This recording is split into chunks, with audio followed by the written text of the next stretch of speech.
All right, welcome to another video from the Outdoor Analyst. Today I've got a fun one for you.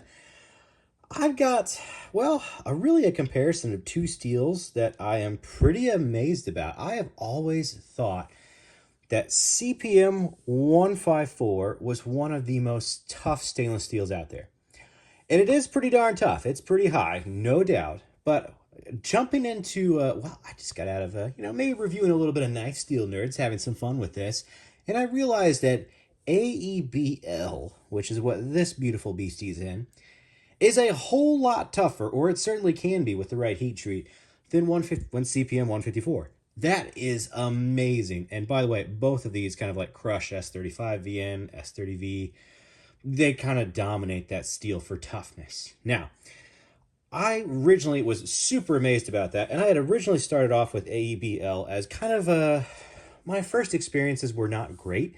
The higher you rock weld that sucker, when you get up to like 63, 64, it holds edge retention quite a bit better, but the toughness drastically goes down. And my first experiences with AEB-L were actually with probably my favorite knife maker, LT Wright. I've had two LT Wrights that were in AEB-L. Both were Scandies with incredibly thin edges. And both I ended up getting, well, actually, I've had quite a bit more than that. But I got rid of all of them because the AEB-L in that thin of an edge was actually pretty rolly and pretty chippy. And I just kind of got tired of it. And that gave me a really bad impression of AEB-L. And I think it's just because they rock weld those so high, they wanted more edge retention than the toughness that I was needing in the Midwest here.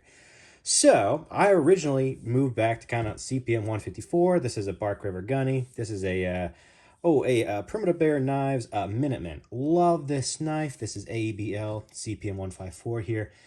And I originally thought, okay, without kind of diving into just with my experience, that CPM 154 is much tougher. I've never had any rolling or chipping on this. This is now my favorite pretty much field dressing knife. I've hit bones with this many a time and not had any issues. So I just imagined that this thing would be pretty much the toughest.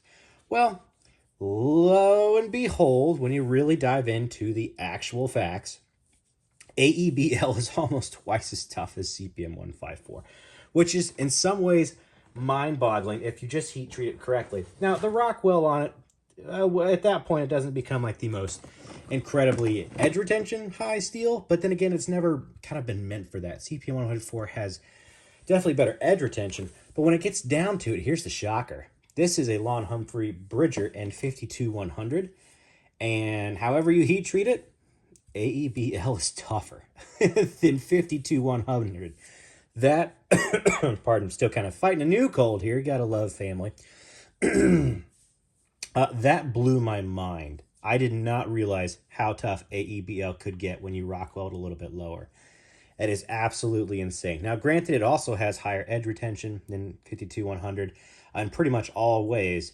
So when it comes down to it, you can pretty much get a stainless, slightly tougher 52-100 if it's rock weld correctly, a little bit softer or a little bit lower on the rock weld. That just freaking blows my mind that it's even better than this. I just couldn't believe it. Now, I've definitely seen some pretty wild tests with Nitro V, which is essentially like the same thing. I just never really put together how insanely tough that could be. Doesn't have to always be, but if you kind of go in the middle, like Rockwell, this is 59 or 60, it dominates in everything except for edge retention. CPM 154 definitely has better edge retention, which I really enjoy. For a field dresser, you can do multiple Bambis with this without having any issues. Probably only going to be doing maybe 1, 2 at the most with AEB-L, almost at any Rockwell. So that's just super fun. It's fun that they're really stainless. I think you get a little more stainlessness out of CPM 154. About triple the edge retention, almost wherever you heat treat them. You're going to get nearly triple on CPM 154 versus the AEB-L, which is pretty darn cool. That's for freaking sure. But that's just some of the fun facts from Knife Steel Nerds, and it just blows my mind. So the question really comes down to me is how tough is it when it actually gets rock weld pretty high? Well, I kind of wanted to do my own test. So this is a Winger, and I guess this is technically Nitro V, but it's basically AEB-L. They're just about the exact same mix.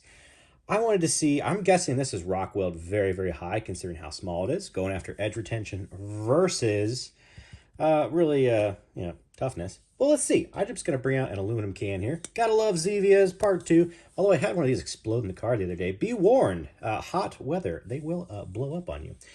Not sponsored by in any way, shape, or form, but I just wanted to see, can I cut through a can with essentially this steel with a super thin, super slicey edge? I know this is going to be tough on camera. I'll go sideways here. Let's see what it does with a thin, highly Rockwell Scandi. Cuts right through it like butter, but are we going to have any damage on the back end? That's going to be the question. I'm going to finish her off. I really hope not, because I don't want to really sharpen this. Probably going to have to at this point. All right. Cut in half. No problem. Ooh, got some good scratches on there now. Oh. Nothing. That is beautiful. Look at that. Cut right through an aluminum can. Absolutely no issues whatsoever. But I mean, definitely got some scratches on there. Was totally expecting that. Edge, 0 damage. How are we at edge retention? Oh yeah. Oh yeah. Still freaking hair popping sharp. This thing's awesome. I love this knife. Ooh, so cool. So there we go. I've already cut through a can with my Minuteman, no problem, and had 0 issues. That's a much thicker edge versus the thinnest Scandi of all time.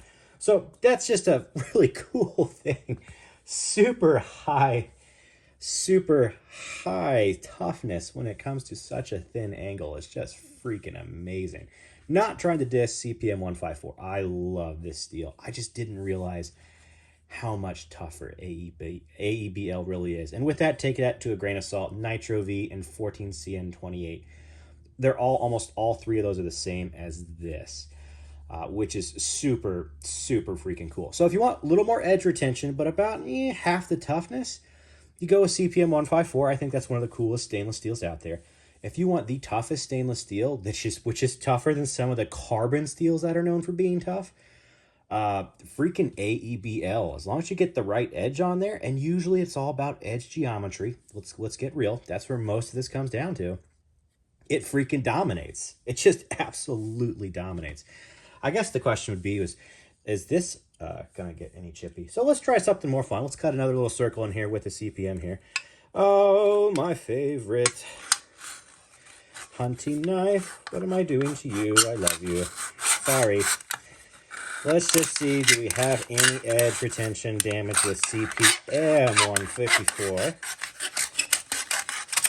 Where we at? Where we at? Ooh, looking just fine. Looking just purty. Let's feel it. Do we have any nicks? Nothing. Oh, that's what I like to see. These are both pretty darn tough. Man, that's beautiful. Still, oh yeah, still razor. Still bites like a razor on there all the way. Ooh, ooh, ooh, ooh. So, there you have it. These are some pretty awesome steels. But if you really are looking for the toughest stainless steel out there, as long as it's heat treated fairly, not incredibly high, this is going to be it. AEB-L is amazing. And no, when you get into the history of it, it was not patented in 1928. I think this rolled around 1960s. So definitely a little bit later. There's been a bunch of different types of AEB steels, and the L came out quite a bit later. Yet again, you can read up on it from the pro, Laren Thomas. He's got some cool stuff out there. But just seeing the difference and knowing that this can pretty much be tougher than what most people consider carbon steels to be, and really tough carbon steels like 52100 is dominant over 1095. And when you have AEB-L being a little bit better than that, holy crap. That's just freaking amazing. Now, granted, take it with a grain of salt. It's going to mostly be about your edge geometry. You can still have an incredibly thin knife and AEB-L be a little bit of an issue. But all you have to do is just make sure your geometry is correct, and you'll have no issues. It'll be really, really nice. So, fun one out there. I guess I should say I have not compared this to MagnaCut. I still think this is tougher than MagnaCut. I could be incorrect. I haven't seen those scales from Laren Thomas just yet. But right now in my mind, AEB-L is quickly becoming one of my favorite steels of all time. Granted, doesn't have the greatest edge retention, but it definitely is tough. And what that really gives you is the ability to do hard work and nick stuff and have, you know, some wild woodwork stuff that has maybe sand or grit in there and not have rolls when you hit it. That's just a beautiful, beautiful thing in my opinion. I really haven't had any issues with CPM 154 either. This Bark River has, like I said, nailed a bunch of bones. Clearly just cut through a can with no issues, which is really, really cool. So either way, hope this was fun. And you know what? Like, subscribe. I'm a small channel, would definitely appreciate it. And I will catch you on the next one.